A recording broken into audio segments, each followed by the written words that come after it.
Hi అందరికి. ఈరోజు మా పొలంలో మేము ఏమేమి ఆకుకూరలు వేపిస్తాం మీకు ఈరోజు చూపిస్తాం. ఇది వచ్చి మెంతాకు. మొత్తం ఈ 5 పీకి ఇదంతా మెంతాకే. ఇంకా చిన్న మొలక ఇదంతా అయితే నేతాకు. ఇవి కేజీ విత్తనాలు వచ్చేసి 450-500 దాకా పడుతుంది. మొత్తం చూస్తున్నాం కదా, ఇదంతా నేతాకే. ఇది నేతాకు. ఇంకా ఒక 6-7 days అయింది ఇది పోసి. ఇది గోగాకు. ఈ 2 పీకలు గోగాకే.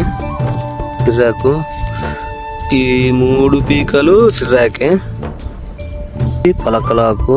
పలకలాకు వచ్చేసి ఈ 2 పీకలే ఉంది, ఎందుకంటే ఇది ఎక్కువ సేల్ కాదు కాబట్టి కొంచెమే పోసాం. ఇది వచ్చేసి ఎర్రకు విటాకంట.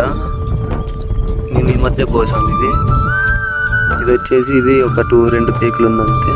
ఇది వచ్చి తెల్లకు విటాకంట. ఇది 2 పీకలే ఉంది, ఇది ఎక్కువ సేల్ ఏమవ్వదు, సో అందుకని కొద్దిగా పోసాము. ఇది వచ్చేసి చుక్కాకు.